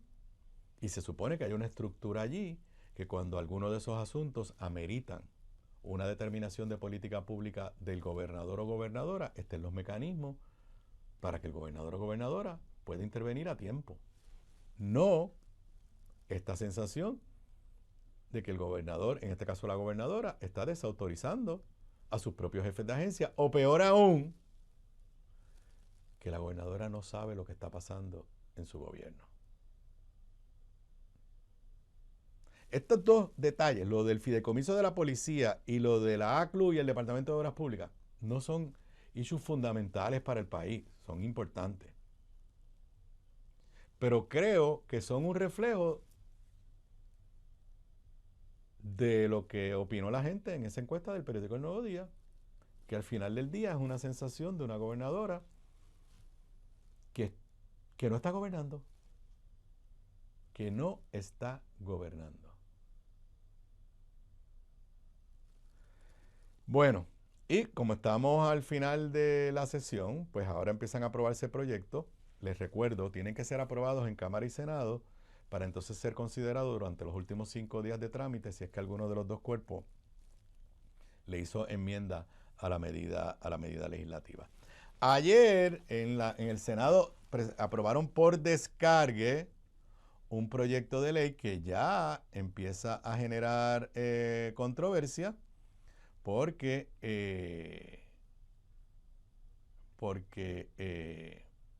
cambia las reglas para los aumentos de sueldo a los alcaldes. Ok, ustedes recordarán un proyecto que la gobernadora vetó, que incluía un lenguaje que todo el mundo interpretó que era un nuevo impuesto a las telecomunicaciones que iban a poder poner los alcaldes. Y la gobernadora vetó esa medida y la aplaudimos, porque nadie podía negar que aunque fuera un lenguaje rebuscado, y esto es un proyecto propulsado por la Federación de Municipios, los PNP. La gobernadora lo vetó. Pero yo en este programa dije que esa pieza legislativa tenía otras medidas controversiales. Una de ellas, que flexibilizaba la forma para que las legislaturas municipales le aumentaran el sueldo a los alcaldes. Hoy en día hay unos criterios estrictos de márgenes de sueldo en función de población y otros criterios. Y no te puedes ir por encima de lo que dice la ley. Pues ayer el Senado descargó, ¿qué quiere decir eso? Sin vista pública, sin informe ni nada, una medida igualita a la que la gobernadora vetó, pero donde le eliminaron lo de telecomunicaciones. Y obviamente ya empieza a generar controversia. Porque, número uno, aunque deja unos criterios en cuanto a los sueldos de los alcaldes, después dice, pero la legislatura, estoy simplificando el lenguaje, pero la legislatura municipal podrá decidir si se cumplen o no se cumplen con esos criterios. O sea, no es cosa estricta de si tienes población de tanto a tanto, el sueldo es tanto. Si tienes una población mayor, pues puede tener un sueldo más grande. Y así hay unos criterios que están en la ley vigente. Nadie puede tapar el cielo con la mano. Lo que están haciendo es flexibilizando, dándole mano libre a los legisladores municipales, que en la mayoría de los casos, lo digo con dolor en el alma, pero es así, son sellos de goma del alcalde, para que se suban los sueldos sin criterios claros, algo que Puerto Rico había dejado atrás. Además, tiene unas enmiendas controversiales sobre cómo se clasifican los suelos en lo que se conoce como suelos especialmente protegidos, que la senadora del PIB, María de Lourdes, ay Dios mío, se me fue el apellido de María de Lourdes, entiende, aquí el periódico El Vocero tampoco le puso el apellido, que lo que hace letra muerta el plan de uso de terreno. Si yo tenía dudas de que este proyecto es peligroso, ya no las tengo cuando María Lourdes Santiago, cuando Josian Santiago, exalcalde de Comerío, presidente de la Comisión de Asuntos Municipales del Senado, él y la delegación del Partido Popular y todas las minorías le votaron en contra. Los municipios tienen graves problemas, pero el sueldo de los alcaldes no es el problema principal que amerita que se actúe legislativamente lo más pronto posible. Así que tenemos una pieza legislativa que nuevamente da esta sensación de desconexión entre los problemas del país, en este caso los problemas de los municipios, y las acciones que toma el gobierno, en este caso la legislatura. Tampoco nos vamos a tapar a ser tan tontos de no recordar que la semana pasada Tomás Rivera Chat y Johnny Méndez quedaron mal parados con los alcaldes. Porque ellos eran los que estaban impulsando el proyecto que derogaba el impuesto al inventario y quien quedó como la campeona de los alcaldes fue la gobernadora. Así que el timing me suena a un intento de Tomás Rivera Chat de lanzarle una rama de olivo a los alcaldes, particularmente a los de su partido, diciéndole, mira, te voy a aprobar este proyecto que me lo pidió la Federación de Municipios. Pero eso no lo hace un buen proyecto. Y creo que es una situación donde nuevamente vemos una desconexión, como dije ahorita. No hay ninguna urgencia. ¿Por qué lo tienen que traer por descarga? Ah, porque era el mismo proyecto que aprobamos la vez pasada. Sí, y la vez pasada todo estuvo concentrado en el tema del impuesto a las telecomunicaciones y nadie se fijó en las otras articulados del proyecto de ley. Pasa a la Cámara tiene hasta jueves o viernes, no sé exactamente, para ver si lo aprueba o no lo aprueba, con enmiendas o sin enmiendas, pero no, pero es otra controversia, vamos a ponerlo de la siguiente forma, y vuelvo al ejercicio que hice hace un rato. Piensen qué legislación de cambio profundo para el país se ha aprobado en estos primeros 10, 11, ya van 10 meses y medio de gobierno. No estoy diciendo que no se aprobó legislación controversial, estoy diciendo legislación de verdad de impacto positivo para resolver los problemas apremiantes de Puerto Rico. Lo dije antes y lo repito. ¿De quién es este proyecto? De Tomás Rivera Chat. Ante el vacío de liderato de la gobernadora en la agenda legislativa, contrario a otros periodos en Puerto Rico donde el gobernador, ahora gobernadora, pero donde el gobernador dictaba la agenda legislativa desde la fortaleza con proyectos de envergadura, controversiales, importantes, de cambios profundos. En esta ocasión el vacío es tal que quien está llenando ese vacío es Tomás Rivera Chat. Y al paso que vamos, desde el punto de vista legislativo, este va a ser el cuatrenio de Tomás Rivera Chat. Más que en cualquiera de los otros 2 cuatrenios en que fue el presidente del Senado. En el pasado, Tommy dejó su marca en los nombramientos. Nombramientos a jueces y nombramientos a fiscales y a otros puestos. En este cuatrenio, todo tiende a indicar que además del tema de los nombramientos, que no tengo la más mínima duda que está dejando su marca ahí, está dejando su marca en la agenda legislativa, y cuando los proyectos llegan a la fortaleza, los proyectos de Tommy, ya a la gobernadora no le queda más remedio que firmarlos, aunque no necesariamente hayan sido parte de su agenda inicial. Creo que me están sonando la musiquita. Regreso con... bueno, me quedan un par de minutitos. Pensé que había oído la música, pero no necesariamente. Decía que este va a ser el cuatrenio de Tommy, desde el punto de vista legislativo. Yo no sé qué es lo que tiene que hacer la gobernadora para enfocarse y presentar una agenda legislativa de impacto. Ya se le fue la primera sesión, ya se le fue la segunda. Mi recomendación, yo creo que la gobernadora tiene que empezar enero, volver otra vez como si fuera su primer año de gobernación. Creo que la gobernadora tiene que dar su mensaje de Estado tempranito en enero o febrero del año que viene. Creo que la gobernadora tiene que bajar con la reforma contributiva, pero dialogada con la Junta. Si la gobernadora envía un proyecto de ley de reforma contributiva sin que lo dialogue con la Junta, el país va a percibir que nos está cogiendo de tontos. El primer año se le fue. Es difícil recuperar para la gobernadora, si no imposible. Esa encuesta del Nuevo Día. Vuelvo y digo, los invito a que busquen la edición de ayer en mi canal de YouTube, particularmente la segunda hora, con José Alfonso, encuestador del periódico El Nuevo Día. Difícil para la gobernadora recuperarse, imposible no lo es. Pero si no tiene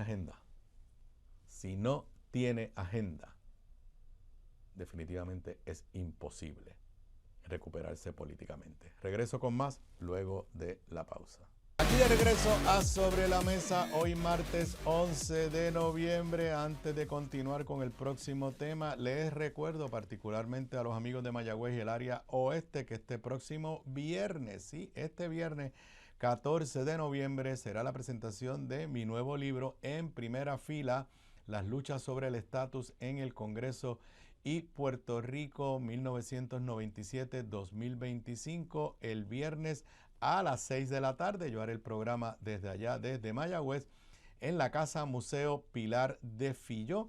La presentación estará a cargo del amigo licenciado Charlie Hernández, así que los espero allá. Ese es un lugar hermoso, la Casa Museo, el Museo Casa Pilar de Filló. En el pasado estuve allí, yo creo que hasta en presentación de otro de mis libros, no recuerdo bien, así que nos vemos este viernes a las 6 de la tarde allá en Mayagüez, para que lo vayan apuntando, luego que regresemos de semanas de Acción de Gracia. El martes 9 de diciembre estaremos en Caguas, en el Centro de Bellas Artes, en la Sala Carmita Jiménez, a las 6 de la tarde, y la presentación estará a cargo del amigo Silverio Pérez. Esos son los próximos eventos. Bueno, si alguien tenía duda de que la situación de la exgobernadora Wanda Vázquez se complicó luego de que llegaron al acuerdo con la Fiscalía Federal, aquel acuerdo que se llevó a cabo, se cocinó en una reunión en Washington, pues el desarrollo de hoy nos debe eliminar las dudas de que hay problemas. La exgobernadora se suponía que fuera sentenciada el 4 de diciembre. Se suponía que las objeciones de sus abogados a lo que ha pedido los fiscales, pero particularmente a la información presentada por la Oficina de Probatoria Federal, las presentaran el 17 de noviembre. Y hoy martes sus abogados han presentado una moción ante la jueza Silvia Carreño. Habrá que esperar el resultado de esa moción, donde le informan que han estado dialogando con la Oficina de Probatoria, cuestionando el informe de la Oficina de Probatoria, particularmente que ese informe no es público, así que tenemos que construir a base de lo que sabemos que Fiscalía está pidiendo. Fiscalía está pidiendo cárcel, y Fiscalía, en el documento que le presentaron a la jueza, básicamente revivió todos los hechos sobre los cuales fue acusada originalmente, pero que no son parte de la declaración de culpabilidad. Por lo que dice la moción de hoy, parece que el informe de los oficiales probatorios hace lo mismo. Y entonces sabemos dos cosas. Lo que yo puedo entender. Número uno, el informe del oficial probatorio no le gusta a la defensa de Wanda Vázquez. Si no le gusta, señoras y señores, me parece que es un informe que justifica cárcel. Si fuera un informe que de alguna forma justificaba que simplemente le pusieran una multa y quizás una probatoria fuera de cárcel, estoy seguro que los fiscales, los abogados no estarían objetando. Segundo, por lo que dice la moción de hoy, el informe de la oficina del oficial probatorio incluye conducta que no tiene que ver con la declaración de culpabilidad, pero que era parte de la acusación original. ¿Por qué? Porque en el documento que presenta, porque lo ha dicho claramente los abogados de Wanda Vázquez. Hoy lo que le dicen al tribunal es: nos hemos reunido con la oficina del oficial de probatoria, estamos en diálogo y creemos que hay posibilidades de que la oficina del oficial probatorio cambie su recomendación. Leo del periódico El Nuevo Día, sin embargo, la moción de la defensa radicada hoy martes indica que necesitarán tiempo adicional tras una reunión el pasado 7 de agosto con el personal de la oficina de probatoria. 7 de agosto y hoy está como que un poquito difícil. Aseguró que la reunión fue productiva. Indicó que después de presentar los argumentos, el oficial de probatoria expresó disposición a considerar modificaciones en el lenguaje en la sección de la conducta de la ofensa. El abogado defensor y el oficial, estoy leyendo del documento que le presentaron a la jueza Silvia Carreño hoy. El abogado defensor y el oficial probatorio están trabajando conjuntamente en la actualidad para proponer cambios en la redacción que, de ser aceptados tanto por el oficial probatorio como por el gobierno de fiscalía, resolverían los asuntos en disputa y evitarían la necesidad de presentar objeciones formales por escrito. Agregó que los avances logrados hasta la fecha sugieren que las partes podrían llegar a un acuerdo sobre la redacción adecuada para la sección relativa a la conducta delictiva. Sigo leyendo de la moción.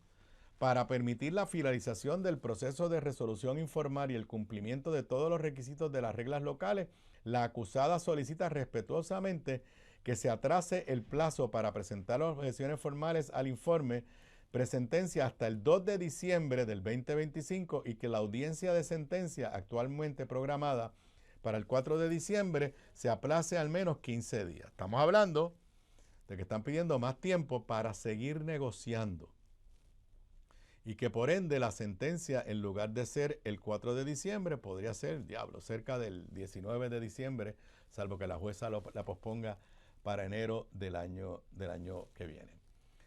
Para mí todo esto es consecuencia de los errores que se cometieron del lado de Wanda Vázquez.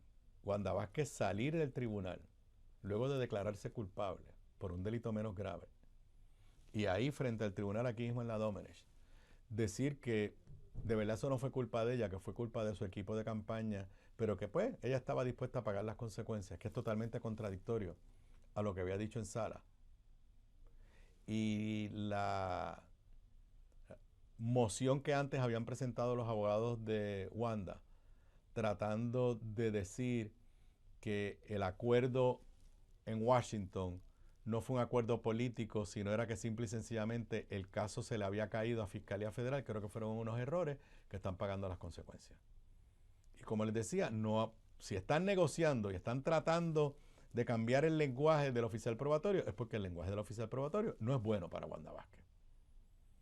En palabras sencillas, la posibilidad de que la exgobernadora Wanda Vázquez reciba una sentencia de algo de cárcel sigue latente. Y a eso yo tengo que añadir que creo que el ánimo de la jueza Silvia Carreño no es el más favorable a este acuerdo, porque lo dijo inicialmente, estaba sorprendida.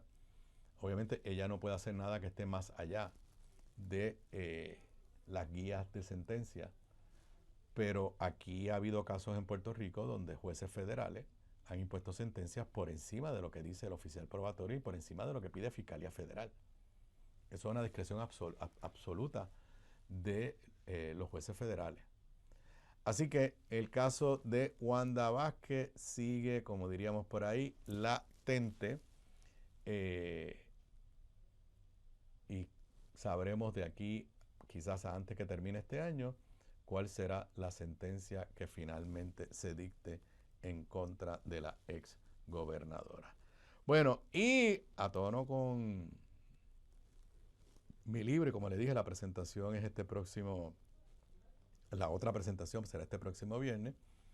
La congresista Nidia Velázquez, quien fue la fuerza motora detrás del pasado proyecto de estatus, el 8393, que se discute intensamente el proceso de discusión y aprobación de ese proyecto en mi libro, le dio una entrevista al periódico El País de España, en la que dice categóricamente que ella entiende que Puerto Rico jamás será Estado.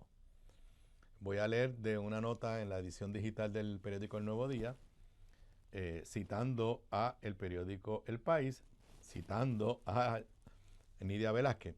Puerto Rico jamás se convertirá en Estado porque se necesitan 60 votos en el Senado y eso nunca sucederá. Pero debemos ser muy cuidadosos al decir esto. No podemos descolonizar a Puerto Rico imponiendo la estadidad, solo porque políticamente convenga a algunos aquí en el continente. Los republicanos no la quieren porque creen que Puerto Rico votará demócrata, pero eso no debería ser el tema, sino nuestra obligación moral de descolonizar Puerto Rico, de proporcionar un mecanismo que permita al pueblo de Puerto Rico decidir sobre su propio futuro. Y yo, a pesar de que soy antiestadista, como ustedes saben, estoy totalmente de acuerdo. Si yo fuese estadista, a mí me daría vergüenza que los demócratas digan, yo les quiero dar la estadidad porque voy a tener 2 senadores demócratas. Yo no creo que sea razón válida para un cambio tan trascendental para Estados Unidos y para Puerto Rico. De la misma forma que si hubiera la voluntad, no creo que es razón decirle a los republicanos, no te la voy a dar porque vas a ser demócrata. Aquí la discusión debe ser cuál es el efecto económico, cultural, lingüístico de la estadidad para Puerto Rico y cuál es el efecto para Estados Unidos. O sea, cuáles son los pros y los contras, pero no de la politiquería de voy a tener 2 senadores más. Y lo triste, y eso lo discuto en mi libro, es que el liderato del PNP ha validado. Y entonces, al validar ese argumento, les rebota en la cara porque mientras más digan que lo importante es si vas a tener 2 senadores de un partido o de otro, pues menos apoyo a la estadidad van a tener en la capital federal. Así que creo que Nidia lo ha puesto. Nidia no ha dicho que no haya un proceso de autodeterminación. Todo lo contrario. Lo que dice es la decisión no puede ser sobre si Puerto Rico va a ser Estado con 2 senadores demócratas o 2 senadores republicanos. La decisión tiene que ser explicarle a Puerto Rico cuáles son las consecuencias de una u otra alternativa y después bregaremos. Claro, en la medida, y yo interpreto lo que dice Nidia, en la medida en que se sigue equiparando la estadidad para Puerto Rico con 2 senadores demócratas, jamás los republicanos la van a respaldar y jamás va a tener los 60 votos que hacen falta en el Senado. Regreso con más luego de la... Desde los salones legislativos hasta la cumbre del Poder Ejecutivo, Aníbal Acevedo Vilá está en Radio Isla 1320. Sigamos con más de Sobre la Mesa. Aquí de regreso a Sobre la Mesa, ya en el último segmento de esta edición de hoy, martes 11 de noviembre del 2025. Una de las mayores debilidades de nuestro sistema democrático, el nuestro y de Estados Unidos, es la peligrosa influencia del dinero en las campañas políticas. Y lo tengo que decir tristemente, eso es así por determinación del Tribunal Supremo de los Estados Unidos. Con unas excepciones y limitaciones casi imposible tú limitar el gasto público, el gasto privado en campañas políticas en Puerto Rico por determinaciones del Tribunal Supremo de los Estados Unidos. Y ya en Puerto Rico estamos en la moda de los super PAC, que gastan lo que quieran, sin controles. Y hoy el periódico Metro, que es su historia de primera plana, era su historia de primera plana temprano en la mañana, nos dice que rompió récord el gasto en dinero en la campaña de primarias el año pasado y que la proyección del gasto final en la campaña del 2024 podría superar los 65 millones de dólares. Dice esta nota de Ayola Virella en el periódico Metro, las primarias del PPD y el PNP registraron un aumento en el gasto político alcanzando 19.4 millones en ingresos y desembolsos auditados. Esto es 3 veces lo que se gastó en las primarias del 2020.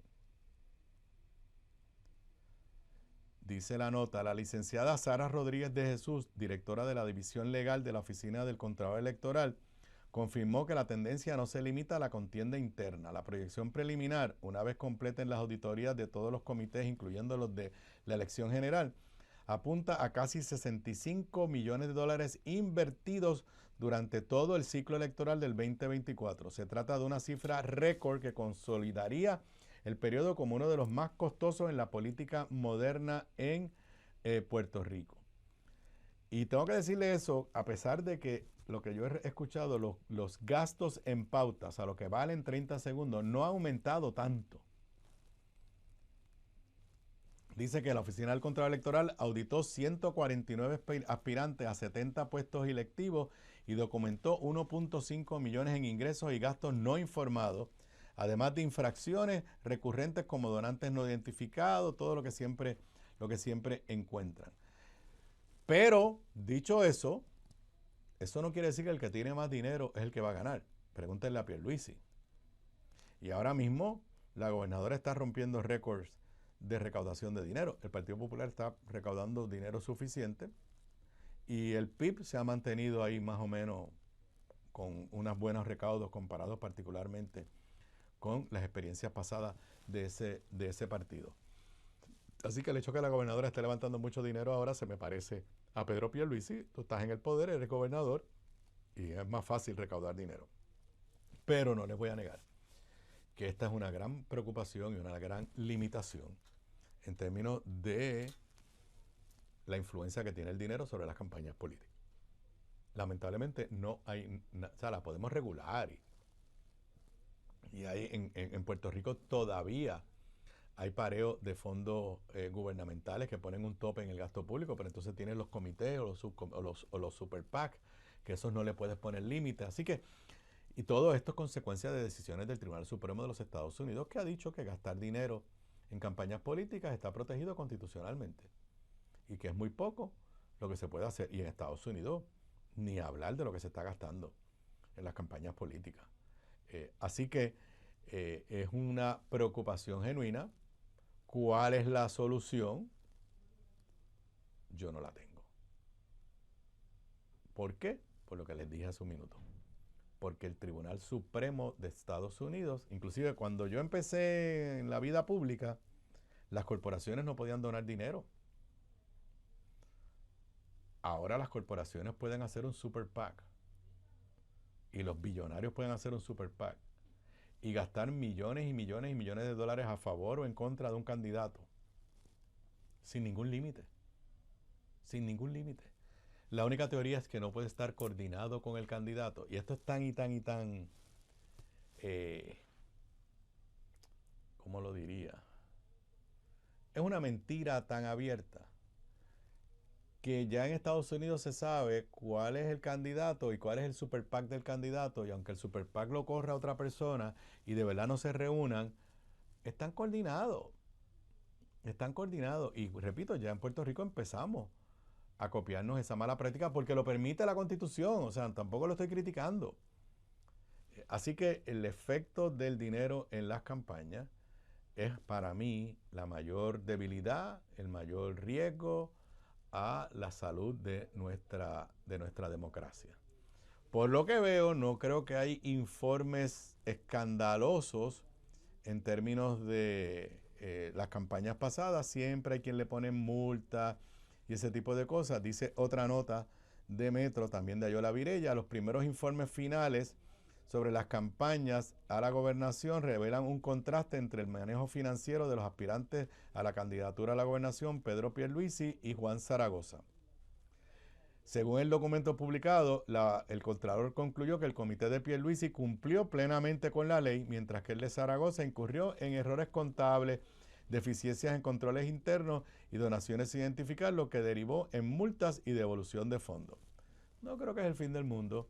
Obviamente Pierluisi, al tener más dinero, probablemente tenía más capacidad de los trabajos financieros. Los comités de Jennifer González y Jesús Manuel Ortiz siguen bajo auditoría electoral que abarca los informes posteriores a las primarias y los procesos de elección general.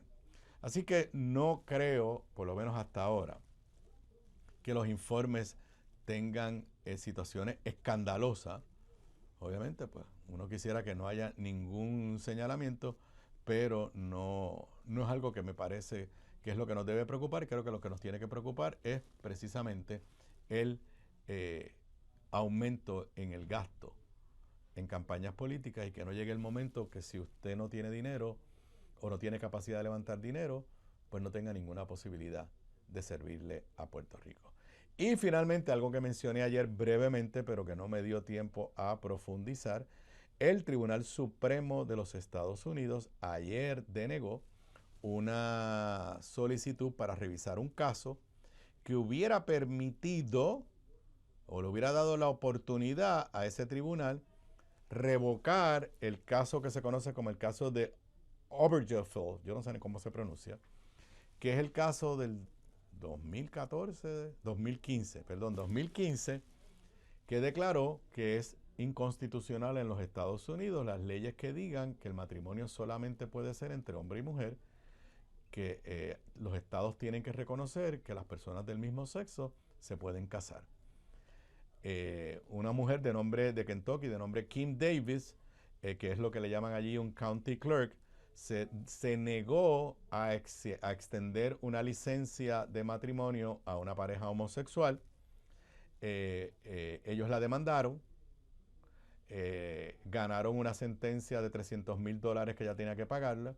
Ella se negó a cumplirlo, estuvo en la cárcel por 5 días en desacato y llegó hasta el Tribunal Supremo, y el Tribunal Supremo, sin explicaciones, denegó ver el caso. Es lo que se llama certiorari denied. Dato interesante que aprendí al prepararme para el programa de hoy: desde que se aprobó esa decisión del 2015, han ocurrido 800,000 matrimonios de personas del mismo sexo en Estados Unidos. 800,000. E interesantemente, hay cerca de 300,000 niños y niñas que están siendo criados o adoptados por, o puede ser también, si son entre dos mujeres, puede ser que haya nacido como parte de la relación. Cerca de 300,000 niños o niñas que están siendo criados por familias compuestas por una pareja del mismo sexo. Las encuestas en Estados Unidos, en un avance a mi entender, demuestran que el matrimonio igualitario tiene amplio apoyo, y parecería ser que este es un issue en el cual los republicanos no se han movido tan a la derecha como se movieron en temas como el del aborto. Así que esta es una victoria ayer. No pueden bajar la guardia. Sé que la comunidad LGBTQ+ está celebrando, y con razón para celebrar, pero no pueden bajar la guardia porque las fuerzas ultraconservadoras en los Estados Unidos están embantalonadas. Fallaron esta, pero no tengo la más mínima duda que van a volver a intentarlo, de la misma forma que fallaron muchas veces en lograr revocar Roe vs. Wade, el caso que constitucionalizaba el derecho de la mujer a tomar decisiones sobre su cuerpo, hasta que finalmente lo lograron. Pero enhorabuena, es la primera victoria para los sectores liberales, progresistas, como usted lo quiera llamar, en el Tribunal Supremo de los Estados Unidos en los últimos tiempos, que no sea la última. Con eso yo me despido por hoy. Ustedes y yo nos volvemos a ver mañana miércoles a eso de las 3:55, 4 de la tarde. Lo próximo aquí en Radio Isla 1320, Heredar en Paz. Buenas tardes, buenas noches para todos y todas.